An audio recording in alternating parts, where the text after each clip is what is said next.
Sometimes the most powerful moments come from the most unexpected places. When Marcus Richardson, a technology billionaire worth over $2 billion, picked up his phone to call an old friend, he never imagined that a simple conversation would shake him to his core and remind him of everything he had forgotten about humanity. In a world where success often builds walls between people, where wealth can isolate even the kindest hearts, and where the voices of the young are too often dismissed, one 8-year-old girl's wisdom would prove that the most profound truths sometimes come from the smallest voices. This is the true story of how a phone call intended to reconnect with an old friend became a life-changing encounter that brought a powerful man to tears and reminded him of what truly matters in life. It's a story about friendship, family, and the unexpected ways that children can teach us about courage, authenticity, and the power of speaking from the heart. What happened during that phone call would not only change Marcus forever, but would also launch a movement that touched thousands of lives across the country. Sometimes the most ordinary moments become extraordinary when we're brave enough to listen with our hearts. Marcus Richardson stared out the floor-to-ceiling windows of his Manhattan penthouse office, watching the city buzz with life 40 stories below. At 52, he had everything most people dreamed of: a technology empire worth billions, homes on 3 continents, and influence that could shape industries with a single phone call. Yet as he sat in his leather chair surrounded by awards and accolades, he felt an overwhelming sense of emptiness that all his success couldn't fill.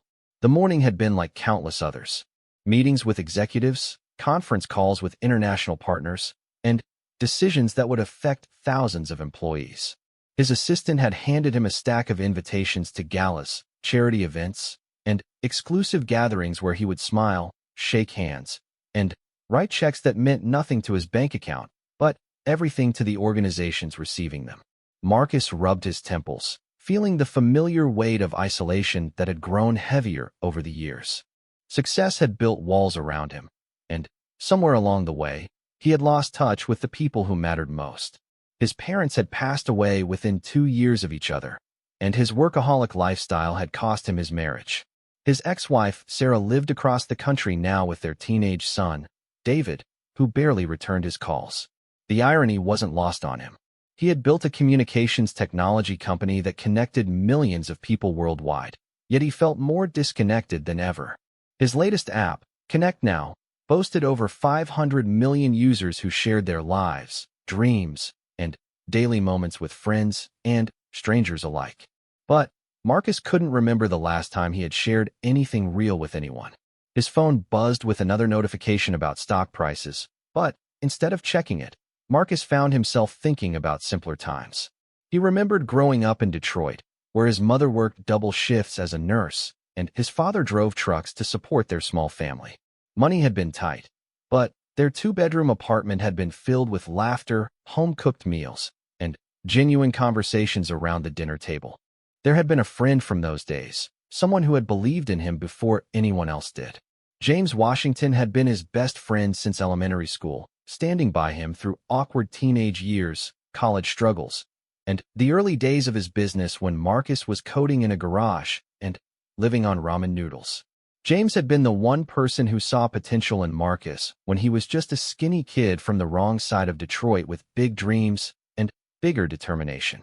But success had driven a wedge between them. As Marcus climbed higher in the technology world, moved to different cities, and entered circles of wealth and influence, the phone calls to James became less frequent. Birthday wishes turned into holiday cards, and holiday cards eventually stopped altogether. Marcus told himself he was too busy, that he would reconnect when things settled down. But things never settled down, and the years kept passing. Now, sitting in his penthouse office, Marcus realized he hadn't spoken to James in over 5 years. The thought hit him like a physical blow. James had been the best man at his wedding, the first person he called when his company went public, and the one friend who had never asked him for anything despite knowing about his wealth.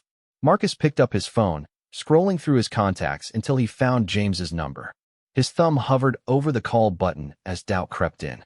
What would he say? How do you explain 5 years of silence? How do you bridge a gap that wide with a simple phone call? But something deeper than doubt was driving him now. Maybe it was the loneliness that had been eating at him for months.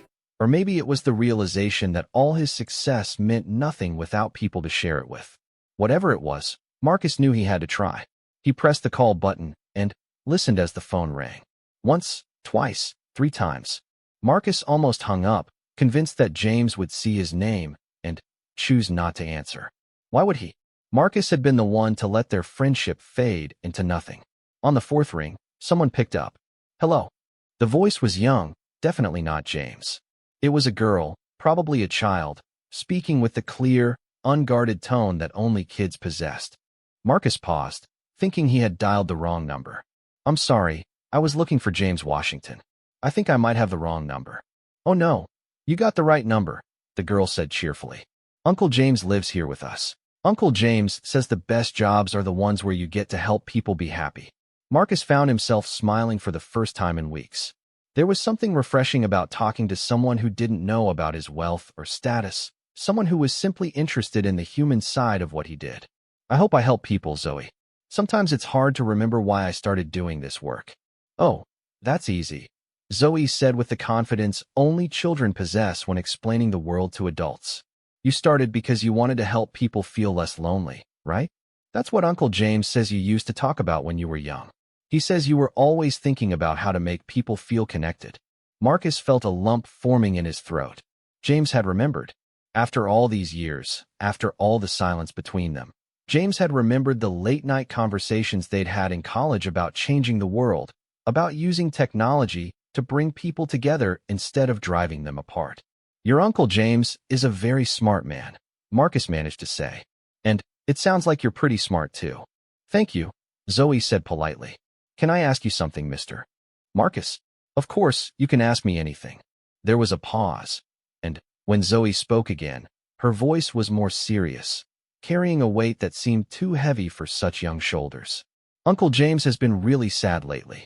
Mama says it's because some of his old friends don't talk to him anymore, and it makes him feel like maybe he did something wrong. But I know Uncle James is good because he reads me stories every night, and he makes the best pancakes, and he always helps Mama when she's tired from work. Marcus felt like someone had punched him in the stomach. The guilt that had been simmering beneath the surface for years suddenly erupted into full awareness. He thought about James, his loyal, kind-hearted friend who had never done anything but support and encourage him. James, who was now living with his sister's family, helping take care of Zoe, probably struggling financially while Marcus lived in luxury. Zoe, Marcus said softly, his voice thick with emotion, your Uncle James didn't do anything wrong. Sometimes adults make mistakes, and sometimes we forget to keep in touch with people who matter to us.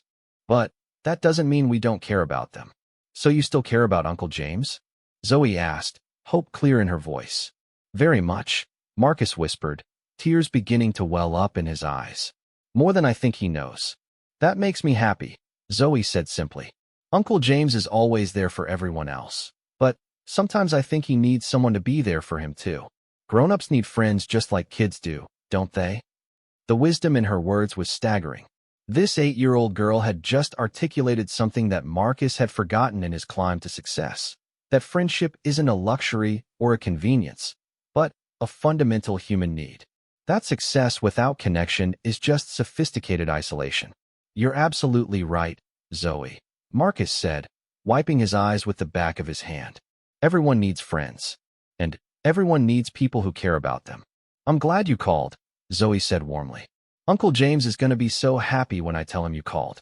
He always lights up when he talks about the old days with his friends. Should I tell him you called, or do you want to surprise him? Marcus thought for a moment. The conversation with Zoe had already changed something fundamental inside him. She had reminded him of who he used to be, of the values that had driven him before success had complicated everything. But, more than that, she had shown him that reconnection was possible, that it was never too late to reach out to someone you cared about. Actually, Zoe, I'd like to call back when your Uncle James is home. When would be a good time to reach him? He gets home from work around 6 o'clock, and we eat dinner together at 6:30. Mama makes him come eat with us even when he says he's not hungry because she says family eats together. Maybe you could call around 7. I'll call at 7, Marcus promised. Zoe, thank you for talking with me today. You've reminded me of some very important things. You're welcome, Mr. Marcus. I hope you and Uncle James can be friends again. And maybe someday you can come visit us. We have a really nice couch, and Mama makes the best fried chicken in Detroit. Detroit. Of course they were still in Detroit. Probably not far from Marcus spent the rest of the afternoon in a daze, unable to focus on anything except his upcoming conversation with James. The quarterly reports that usually demanded his complete attention sat untouched on his desk. His assistant, Carol, knocked twice to remind him about conference calls, but he rescheduled them without explanation. Something more important was happening, something that couldn't be quantified in profit margins or stock prices. At 6:45 p.m., Marcus found himself pacing around his office like a nervous teenager about to ask someone to prom. He had run multinational corporations, negotiated billion-dollar deals, and spoken to audiences of thousands. But the thought of talking to his childhood friend made his palms sweat. He thought about Zoe's words throughout the day. Her innocent question about whether he still cared about James had hit him like lightning. Of course he cared. James had been more than a friend. He had been a brother, the person who believed in Marcus when he didn't believe in himself. Marcus remembered the night they graduated from college. While other students celebrated at expensive restaurants with their families, Marcus and James had sat on the roof of their dorm with a six-pack of cheap beer, talking about their dreams. James wanted to become a teacher, to help kids from neighborhoods like theirs realize they could achieve anything. Marcus wanted to build something that would change the world. "Promise me something," James had said that night, his voice serious despite the celebration around them. "Promise me that when you're rich and famous, you'll remember where you came from. Remember the people who believed in you before you had any reason to believe in yourself." Marcus had promised. They had shaken hands on it. Two young men full of hope and determination. But somewhere along the way, in the rush of success and the intoxication of achievement, Marcus had broken that promise. Not intentionally, but gradually, one missed call at a time. At exactly 7 o'clock, Marcus dialed the number again. His heart pounded as the phone rang. "Hello." It was James's voice, deeper than Marcus remembered, but unmistakably his old friend. "James, it's Marcus." Marcus Richardson. There was a long pause, so long that Marcus wondered if the call had dropped. Finally, James spoke, his voice carefully neutral. "Marcus, it's been a long time." "Too long," Marcus said quickly. "James, I know I have no right to call after all this time. But I had to reach out. I've been thinking about you, about us, about everything I've let slip away." Another pause. Marcus could hear voices in the background, the sounds of a family dinner that he remembered from his own childhood. Real life happening in real time, the kind of authentic human experience that had become foreign to him. "I talked to your niece earlier today," Marcus continued. "Zoe. She's remarkable, James. In 5 minutes, she reminded me of things I'd forgotten about myself, about what's actually important." James's voice softened slightly. "Zoe's special. She has a way of seeing straight to the heart of things." "What did she tell you?" Marcus took a deep breath.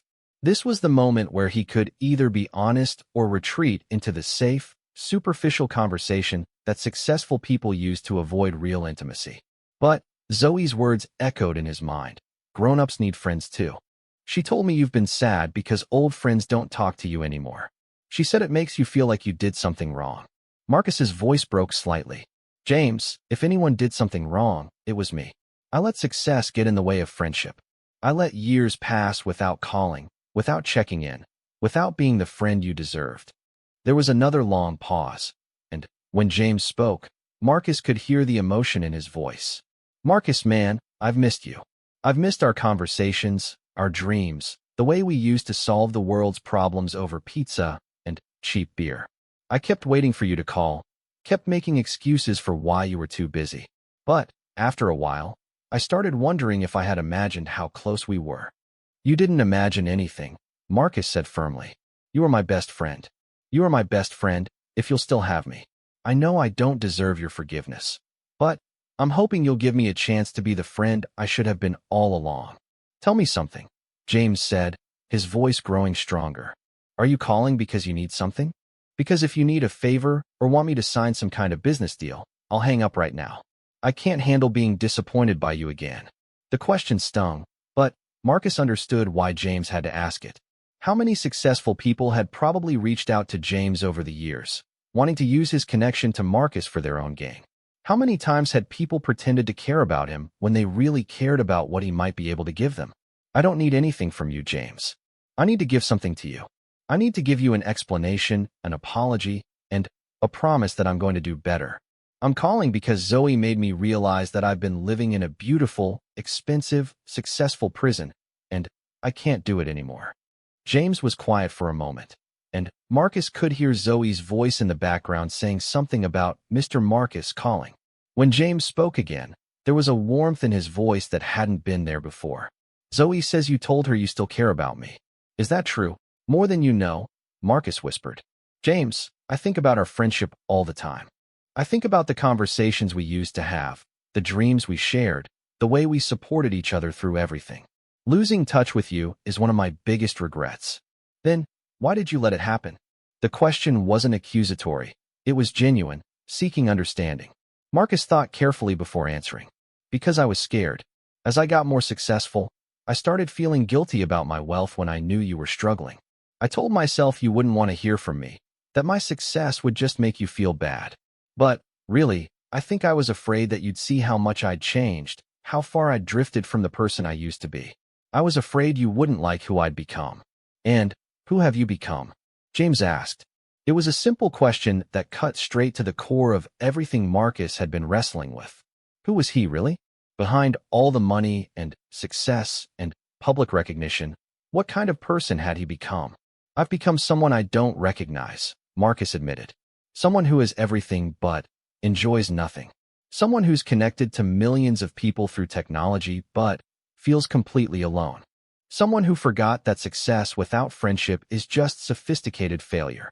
There was a sound in the background that Marcus recognized as Zoe asking James something. James covered the phone for a moment, and when he came back, there was a smile in his voice. Zoe wants to know if you're going to be friends again. She's been worried about me, apparently. Kids see things adults miss, don't they? They see what's real, Marcus agreed. James, I want to be honest with you about something else. I found out today that you've been staying with your sister and helping take care of Zoe. I don't know what your situation is, and I don't want to pry, but if you need anything, stop right there. James interrupted, his voice firm but not angry. If this conversation is going where I think it's going, we need to establish something right now. I don't need your money, Marcus. I never have. I need my friend back. I wasn't trying to. Yes, you were, and I understand why. But listen to me carefully. I left my job as principal at Jefferson Elementary 6 months ago because the school board cut funding, and they were forcing me to implement policies that hurt kids instead of helping them. I couldn't do it anymore. I'm staying with my sister temporarily while I figure out my next move. And yes, I help with Zoe because she's family and because I love her. But I'm not a charity case, and I don't want to be your project. Marcus felt chastened, but also impressed. James still had the same moral courage he'd always possessed, the ability to stand up for what was right even when it cost him something. It was one of the things Marcus had always admired about his friend. I'm sorry, Marcus said. You're right. I was trying to make myself feel better by throwing money at the situation. Old habits. It's okay. I get it. But here's what I want you to understand. The reason I've been sad isn't because I'm struggling financially. It's because I lost my best friend, and I didn't understand why. I kept wondering what I'd done wrong, how I'd failed you. The pain in James's voice was almost unbearable. Marcus realized that his silence hadn't just been neglectful, it had been cruel. By not reaching out, by not explaining his absence, he had left James to assume the worst about himself. You didn't fail me, James. You never failed me. I failed you. And I failed myself. But I want to fix this if you'll let me.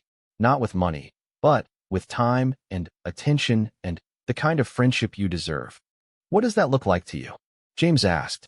It was a fair question. What did Marcus actually want from this conversation? What was he willing to commit to? It looks like regular phone calls, Marcus said slowly, thinking it through as he spoke.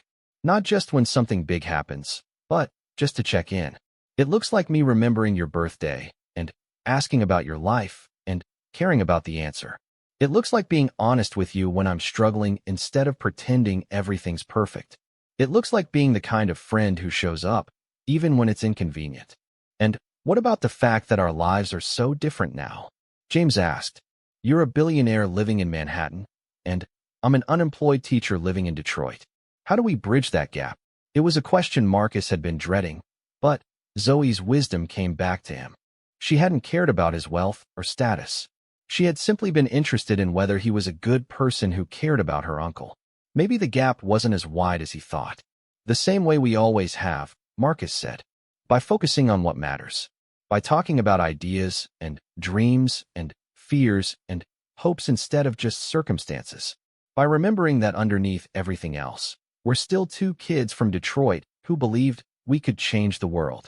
James laughed, and it was the first genuinely warm sound Marcus had heard from him during the entire conversation. You always were good with words. Even when we were 12, and you were trying to convince me that we could build a rocket out of bicycle parts. We almost succeeded, Marcus protested, laughing despite himself. If Mrs. Henderson hadn't confiscated our materials, we would have been the first kids in space. We would have been the first kids in the emergency room, James corrected, still laughing. But I love that about you. You always thought bigger than everyone else. You always believed impossible things were possible. The conversation was shifting, becoming more like the easy exchanges they used to have. Marcus felt years of tension and guilt beginning to dissolve, replaced by something that felt like hope. I still believe that, Marcus said. But somewhere along the way, I started thinking that big dreams meant leaving people behind. I forgot that the best dreams are the ones you share with people you care about. So what's your next big dream?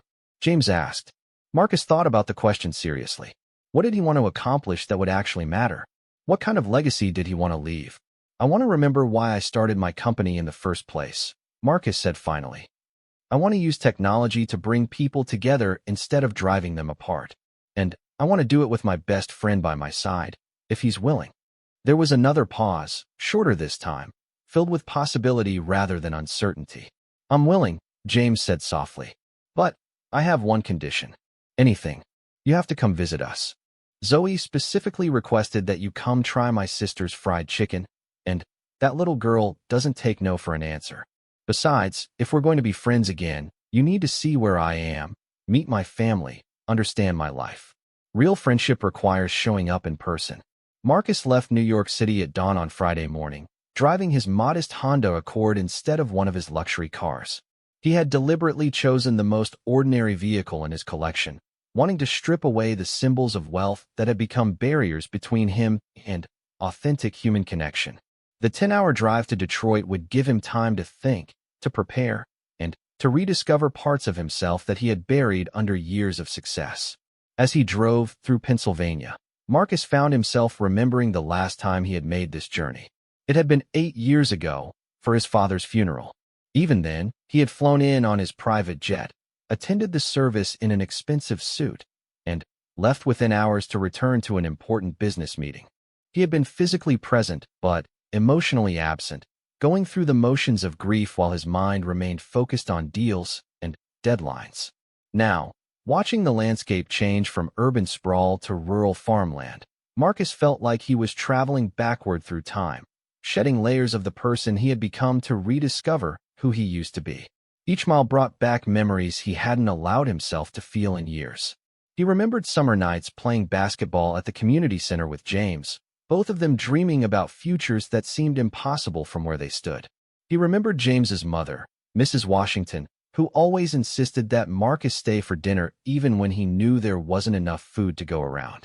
She would pile his plate high while taking smaller portions for herself, telling him that growing boys needed good nutrition to fuel their dreams. Most of all, he remembered the way James had always believed in him. When teachers said Marcus was too unfocused to succeed, James defended him. When other kids mocked his second-hand clothes and his dreams of building computers, James stood by his side. When Marcus's own father doubted that college was worth the investment, James helped him fill out scholarship applications and wrote letters of recommendation that highlighted Marcus's potential in ways that academic records couldn't capture. Marcus pulled over at a rest stop in Ohio, needing a moment to compose himself. The memories were overwhelming, but they were also healing something inside him that had been broken for too long. He called his assistant and canceled all his Monday meetings, telling her he would be taking an extended weekend for personal reasons. "Is everything all right, Mr. Richardson?" Carol asked, concern evident in her voice. In 15 years of working for him, she had never known him to cancel meetings for personal reasons. "Everything's better than it's been in years," Marcus told her honestly. "I'm going home to see an old friend." As he continued driving through Ohio and into Michigan, Marcus began to notice details that had escaped him during his flight-based business trips. Small towns with main streets lined by local businesses. Families walking together, children playing in yards, people sitting on porches and talking to neighbors. Life happening at a human pace, without the relentless urgency that had defined his existence for so long. By the time he reached the Detroit city limits, the sun was beginning to set. Marcus drove slowly through his old neighborhood, amazed by how much had changed and how much had stayed the same. Some houses had been renovated and showed signs of new investment. Others stood empty, casualties of economic challenges that Marcus had read about in business magazines, but never truly understood. He parked in front of a small, well-maintained house with a neat garden and children's toys in the yard. This was where James lived now, where Zoe had answered the phone and changed everything with her simple questions and profound observations. Marcus sat in his car for a moment, nervous about the reunion, but excited in a way he hadn't felt in years. Before he could knock on the door, it opened, and Zoe came running out, followed by a woman who could only be her mother. Zoe was exactly as Marcus had pictured her: bright eyes, an enormous smile, and the kind of energy that seemed to light up everything around her. "Mr. Marcus," she called out, running straight to him with the unself-conscious enthusiasm that only children possess. "You came. You really came." Marcus knelt down to meet her at eye level, and she threw her arms around him in a hug that nearly knocked him over. It was the first spontaneous physical affection he had received from anyone in months, and it brought tears to his eyes. "Of course I came," he said, hugging her back. "I promised I would, and I always keep my promises to special friends."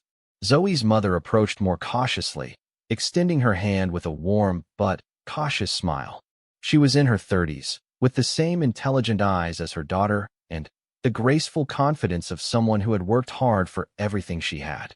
"I'm Sarah, Zoe's mom," she said, shaking Marcus's hand. "James has told us so much about you over the years. It's nice to finally meet you." "Thank you for having me," Marcus said. "And thank you for raising such an incredible daughter." Zoe reminded me of some very important things during our phone conversation. Sarah smiled, and some of the caution left her expression. She has a gift for that. She sees people's hearts before she sees anything else about them. The front door opened again, and James stepped out onto the porch. 8 years had passed since Marcus had seen his friend in person, and time had added silver to James's temples and lines around his eyes. But his smile was exactly the same, warm and genuine and completely without pretense. "Well, look what the cat dragged in," James said. But there was no mockery in his voice, only joy. Marcus walked toward his friend, uncertain of how to greet him. Should they shake hands? Would a hug be too presumptuous after so many years of silence? James solved the dilemma by pulling Marcus into an embrace that erased years of distance in a single moment. "It's good to see you, brother," James whispered, using the nickname they had shared since childhood. "It's good to be home," Marcus replied, and he meant it in every sense of the word. The house was small but welcoming, filled with the kind of warmth that comes from genuine love rather than expensive decoration. Family photos covered the mantel, showing Zoe at various ages, James with his sister Sarah, and moments of joy captured in simple frames. It was the kind of home Marcus had forgotten existed, where people gathered not because they had to but because they wanted to. Sarah had prepared a feast that filled the small dining table: fried chicken that smelled like heaven, macaroni and cheese that looked homemade, green beans seasoned with ham, and cornbread that was still warm from the oven. It was comfort food in the truest sense, prepared with love and meant to nourish both body and soul. "This looks incredible," Marcus said, and he meant it. He couldn't remember the last time he had sat down to a home-cooked meal that hadn't been prepared by a professional chef or served at a business dinner. "Don't thank me until you try it," Sarah laughed. "But I have to warn you, Zoe's been talking about this dinner all week. She's convinced that good food can solve any problem between friends." "She might be right," Marcus said, looking around the table at these people who had welcomed him so completely despite having every reason to be skeptical of his intentions. As they ate, the conversation flowed naturally. James asked about Marcus's work, but not in the way business associates did, looking for advantage or opportunity. He was genuinely interested in the human side of what Marcus did, the challenges he faced, the satisfaction he found in solving problems, and creating things that didn't exist before. Marcus found himself talking about his company in ways he hadn't in years, remembering the excitement of the early days when every small breakthrough felt like a miracle. James listened with the same intensity he had always brought to their conversations, asking thoughtful questions and offering insights that made Marcus see his own work from new perspectives. "Do you miss teaching?" Marcus asked, remembering how passionate James had always been about education. James paused, considering the question carefully. "I miss the kids," he said finally. "I miss seeing that moment when a concept clicks, when a child who thought they couldn't learn something suddenly realizes they can. But I don't miss the politics, the bureaucracy, the way the system seemed designed to discourage rather than inspire." "What would you do if you could design your own school?" Marcus asked. It was a question that transformed James's entire demeanor.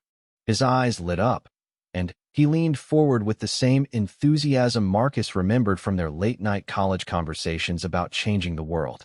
"I would create a place where every child felt valued," James said, "where learning was personalized to each kid's interests and learning style, where technology enhanced human connection instead of replacing it, where teachers had the resources and support they needed to actually teach instead of just managing classrooms."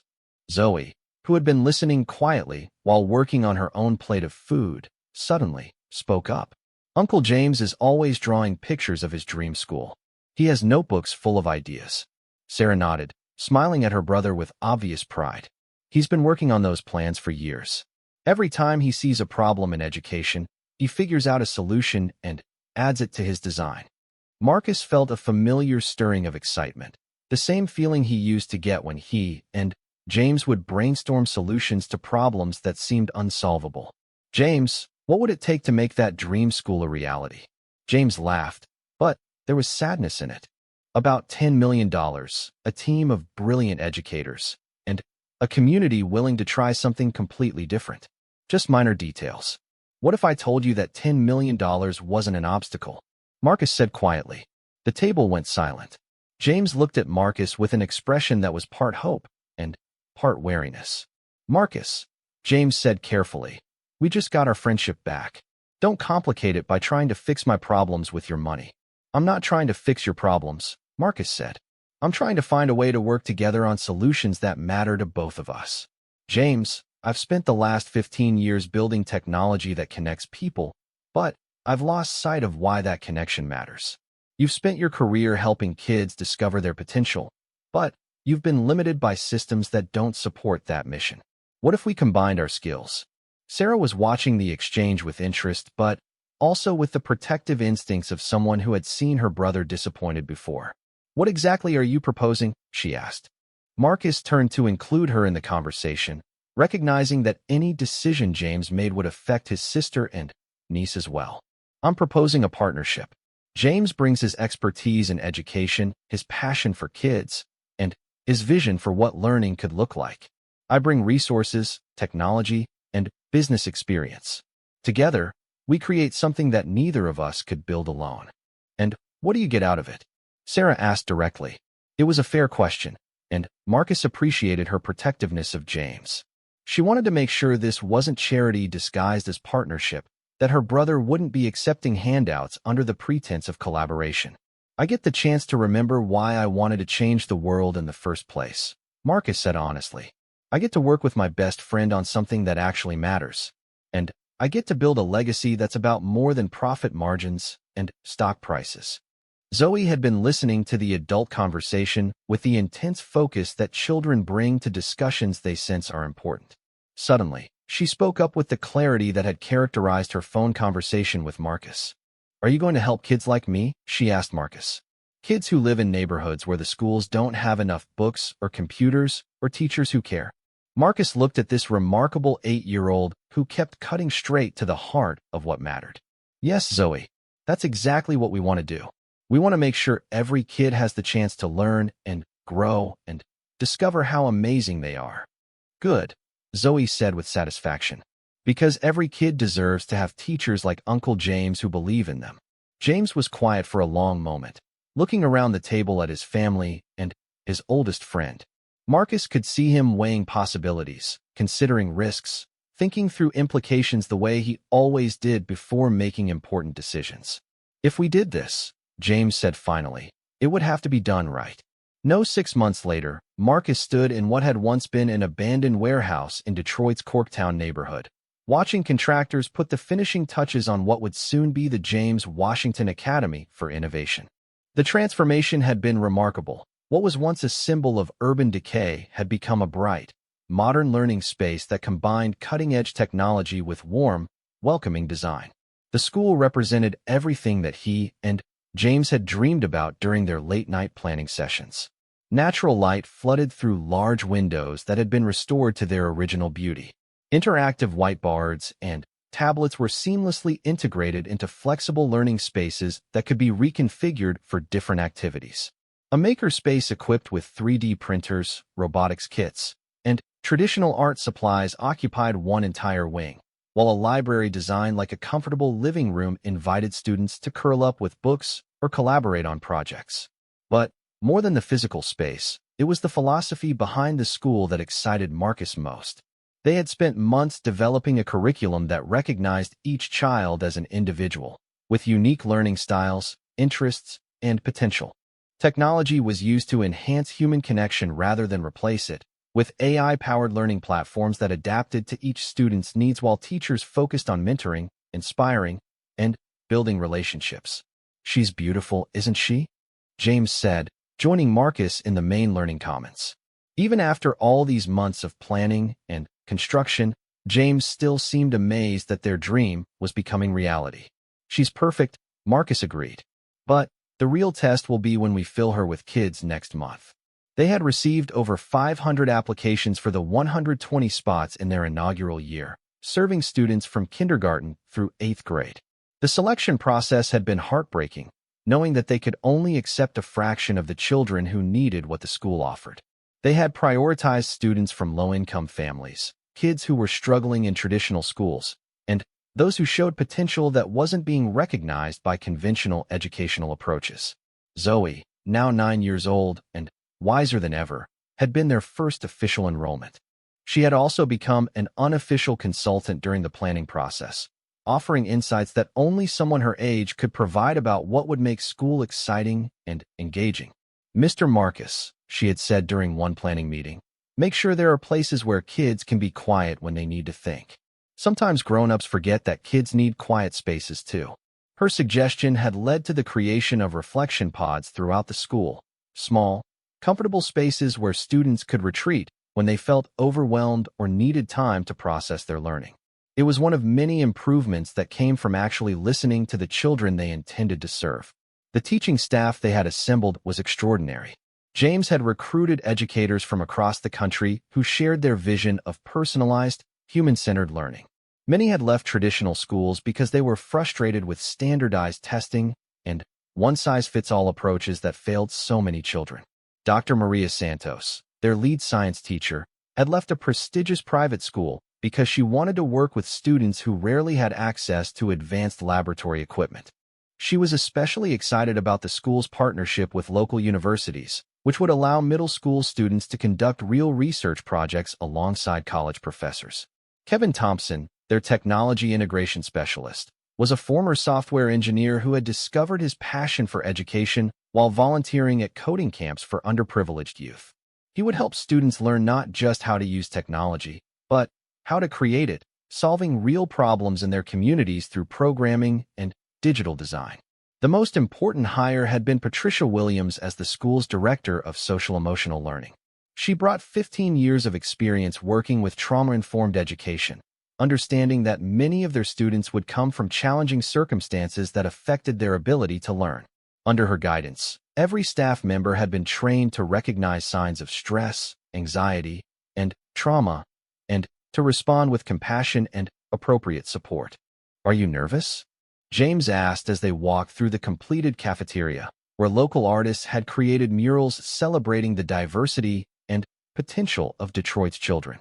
Terrified, Marcus admitted, "I've launched products and companies before, but this feels completely different. This isn't about market share or profit margins. This is about children's lives, their futures, their dreams." "Good," James said, smiling. "Being nervous means you understand what's at stake. The day we stop being nervous about the responsibility we have to these kids is the day we should close the doors." Over the past 6 months, Marcus had learned more about education, child development, and community building than in all his previous years of business experience. He had attended conferences on innovative teaching methods, visited successful schools around the country, and, most importantly, spent time in Detroit neighborhoods talking to parents about what they wanted for their children. Those conversations had been humbling and inspiring. Parents working multiple jobs who still found time to help with homework. Grandmothers raising grandchildren with limited resources but unlimited love. Single mothers fighting systems that seemed designed to fail their kids. All of them shared the same dream. They wanted their children to have opportunities they never had, to discover their potential and pursue their passions without being limited by their circumstances. "Mr. Richardson?" A voice interrupted his thoughts. He turned to see Carol, his assistant, approaching with her ever-present tablet and a slightly overwhelmed expression. "The reporter from Education Week is here for the interview, and the documentary crew wants to do final shots in the makerspace. Also, the mayor's office called to confirm tomorrow's ribbon-cutting ceremony. And you have 3 messages from foundation leaders who want to discuss replicating the model in other cities." Marcus felt a familiar surge of anxiety. Over the past months, their project had attracted national attention. Education reformers, philanthropists, and policy makers wanted to understand their approach and explore ways to scale it. While Marcus appreciated the interest, he worried about losing focus on their primary mission, serving the children of Detroit. "Cancel the documentary crew for today," Marcus said.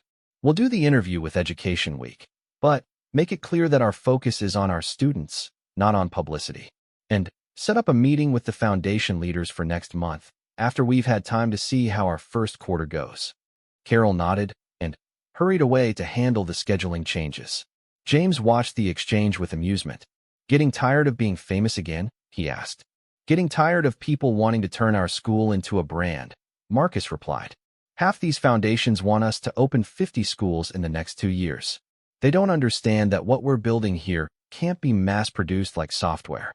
Each school needs to be rooted in its community, responsive to its students' specific needs." It was a tension that Marcus hadn't anticipated. His success in the technology world had taught him to think about scale, about systems that could be replicated and distributed widely. But education was different. What worked for children in Detroit might not work for children in rural Alabama or suburban California. Cultural context mattered. Community relationships mattered. Local leadership mattered. "Maybe that's our next lesson to learn together," James suggested. "How to share our approach without losing what makes it special. How to inspire other communities to create their own versions rather than copying ours exactly." Before Marcus could respond, the sound of children's voices echoed through the hallway. A group of their incoming students was touring the school with their parents, and their excitement was palpable. "Look at this," a 10-year-old boy named Deshaun exclaimed as he entered the makerspace. "Are we really going to be able to use all this stuff?" "Every day if you want to," James told him. "This is your school.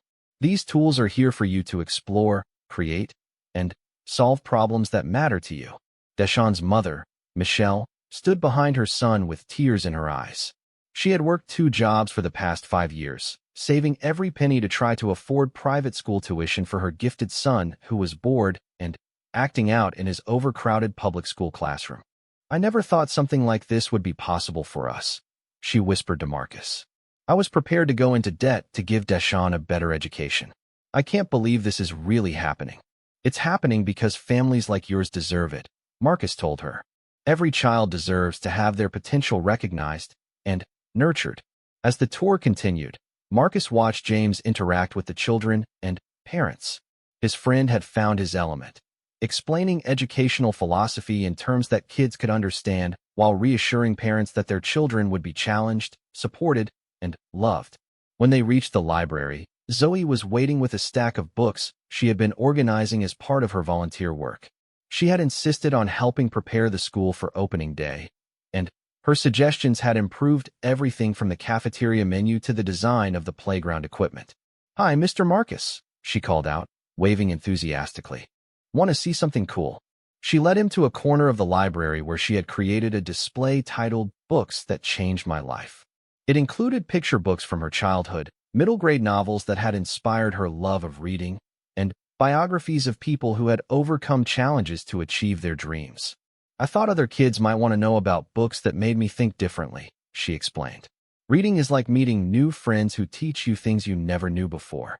Marcus picked up one of the books she had selected, The Story of Ruby Bridges, about the 6-year-old girl who integrated an all-white elementary school in New Orleans. Zoe's book report was tucked inside the front cover, written in her careful 9-year-old handwriting. Ruby Bridges was brave when it was hard to be brave, she had written. She showed that one person, even a little kid, can change the world if they don't give up. "I want to be brave like Ruby when I grow up." "This is beautiful, Zoe," Marcus said, his voice thick with emotion. "You understand something that a lot of adults forget, that courage isn't the absence of fear, it's doing what's right even when you're scared." "Uncle James taught me that," Zoe said proudly. "He says that's why you called him even though you were nervous. You were brave enough to be his friend again even when you didn't know if he would forgive you."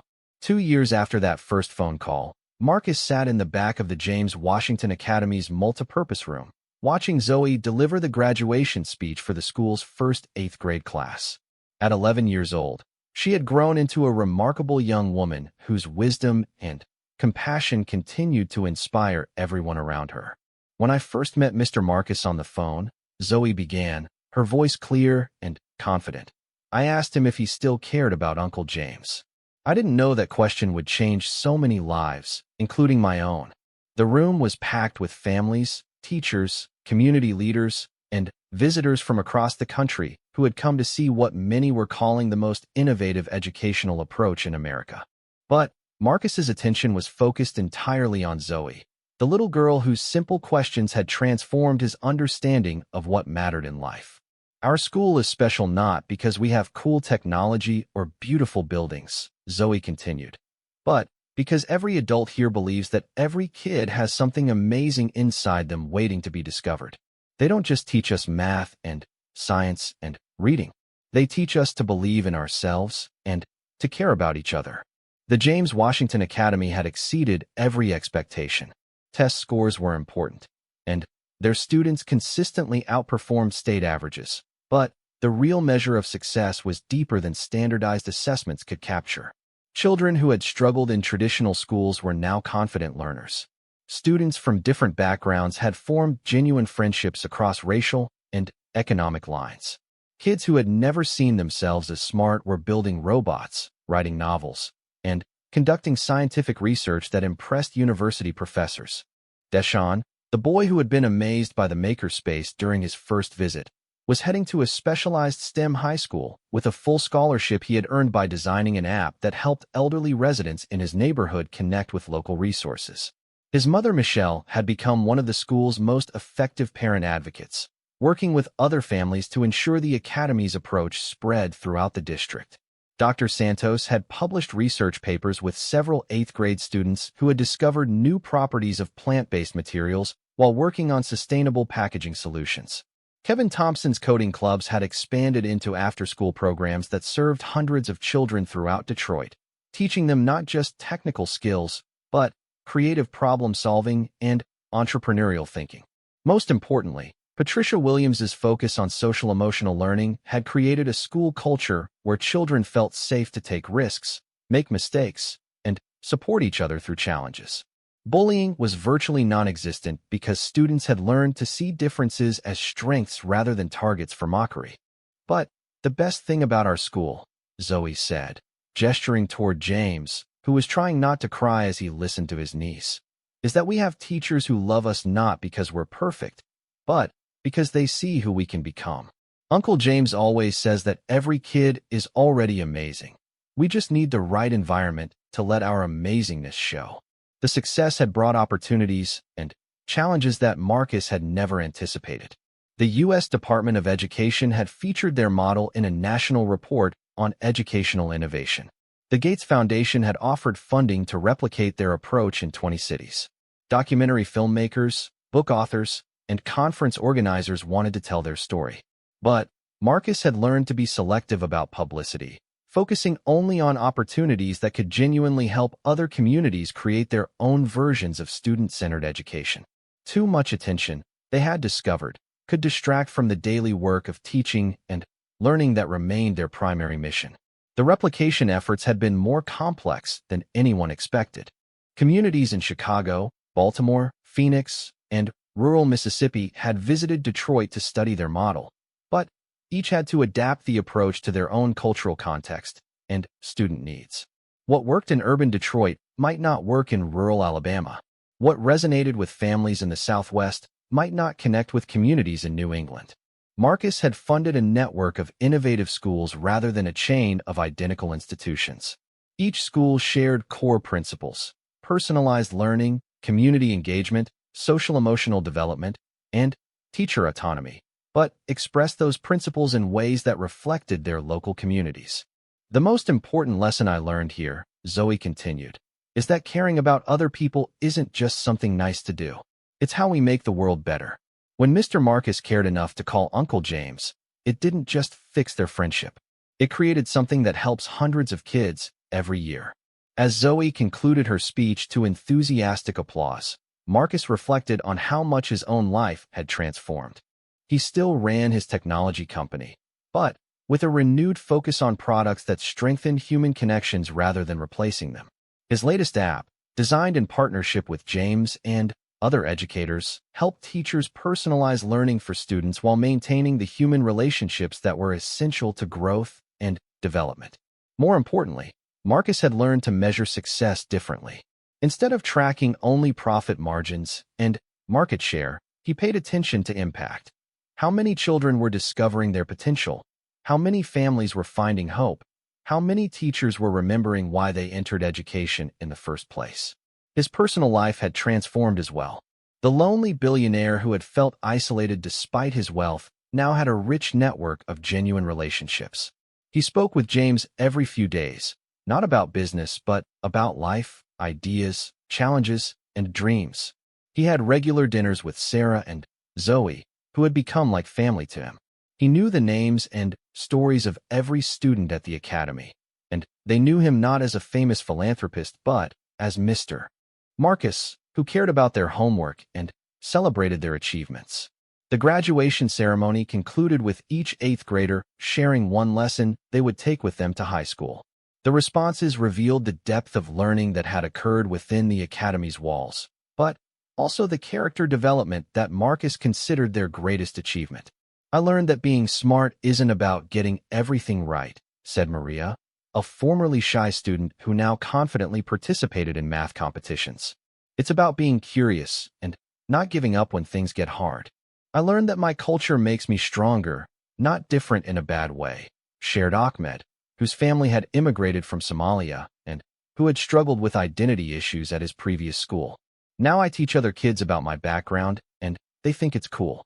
I learned that adults don't have all the answers, and that's okay," said Tyler, whose learning differences had been viewed as deficits at traditional schools.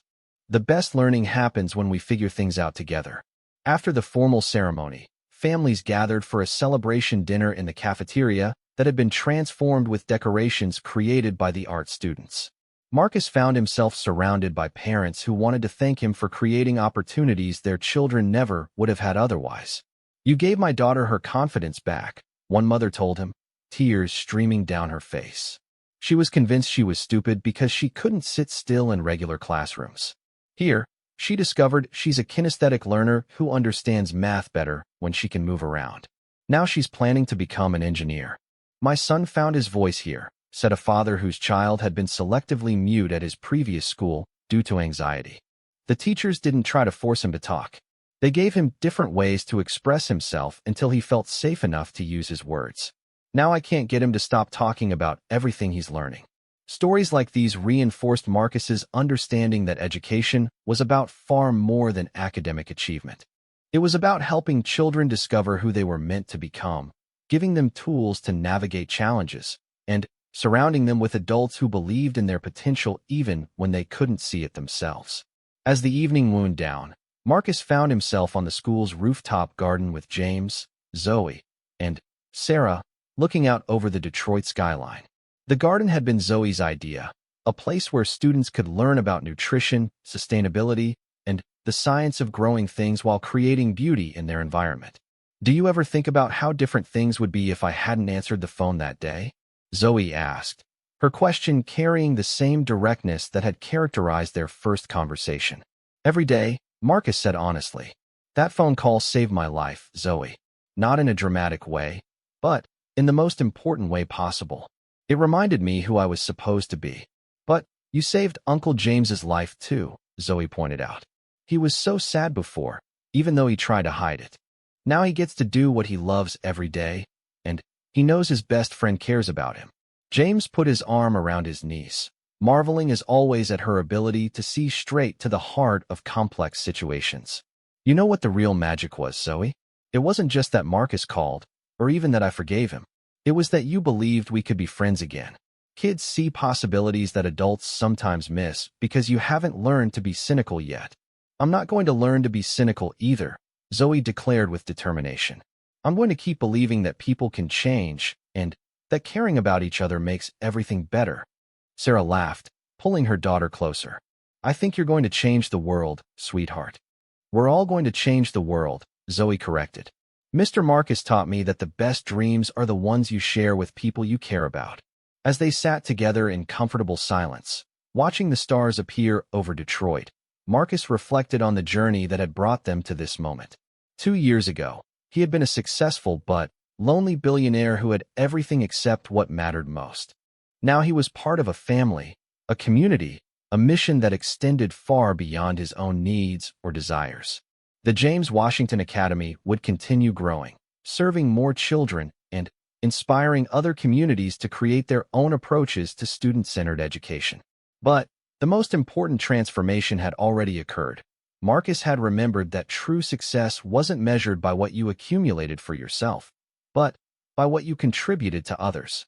The phone call that had begun with a simple question about friendship had become a story about the power of human connection, the wisdom of children, and the possibility of second chances. It had reminded everyone involved that the most ordinary moments, a phone call between friends, a conversation with a child, a decision to show up for someone you care about, could become extraordinary when approached with open hearts and genuine intention. As they prepared to leave the school that had grown from their rekindled friendship, Marcus knew that the best chapters of their story were still being written. Every day brought new students who needed what the academy offered, new families who deserved hope, new opportunities to prove that caring about each other really could make the world better. And it all started with an 8-year-old girl who had the courage to ask a simple question and the wisdom to believe in the power of love to heal what seemed broken. Sometimes the most profound changes begin with the smallest voices, speaking the deepest truths with perfect clarity. The wisdom of children continued to amaze Marcus.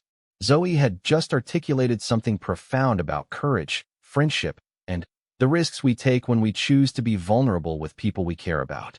As the evening tour concluded and families headed home, Marcus and James walked through the empty school one final time before opening day.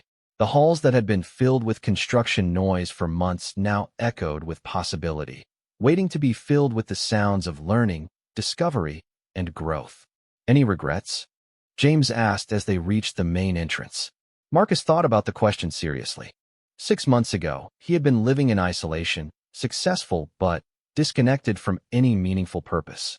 Now he was invested in something that mattered, working alongside his best friend to create opportunities for children who needed them most. My only regret is that it took me so long to figure out what was important, Marcus said, and that we can't serve every child who needs what we're offering.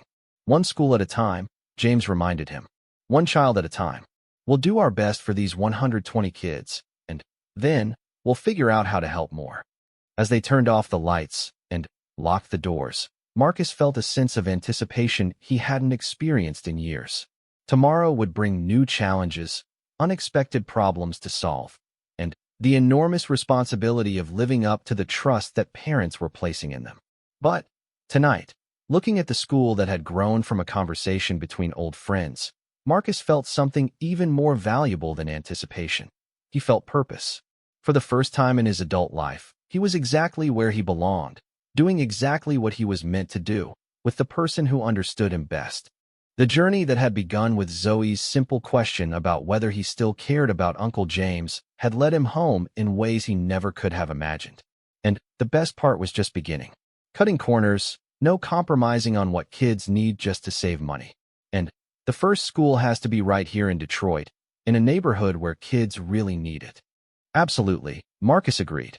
And, James, you would be the head educator, the final authority on everything related to curriculum and teaching. I would handle the business and technology side. But the educational mission would be entirely yours to direct. When would you want to start? James asked, and Marcus could hear the excitement creeping into his voice despite his attempts to remain cautious. As soon as possible, Marcus said. I've spent too many years building things that don't matter. I'm ready to build something that does.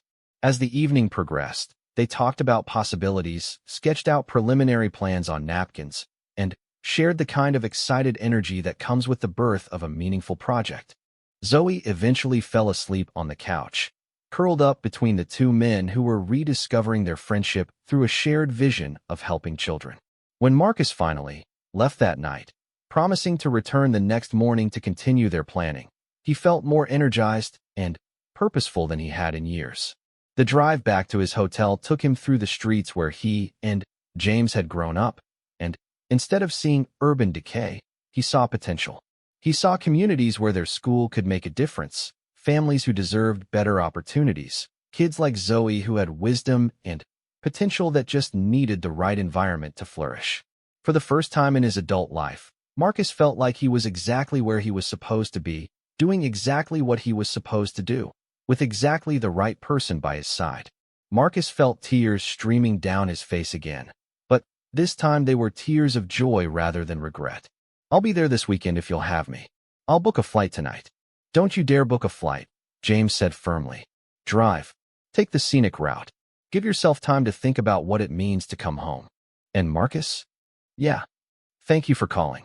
Thank you for being brave enough to reach out. It means everything to me. As they hung up, Marcus sat in his office looking out at the city lights. But instead of feeling isolated, he felt connected to something real for the first time in years. Tomorrow, he would start the drive to Detroit. He would go home, not as a successful billionaire, but as a friend who was ready to rebuild what mattered most, where he and James had grown up, the city he had left behind in his rush to conquer bigger markets and build his empire, the place where real people lived real lives, where an 8-year-old girl could see through to the heart of what mattered. I would love that very much, Zoe.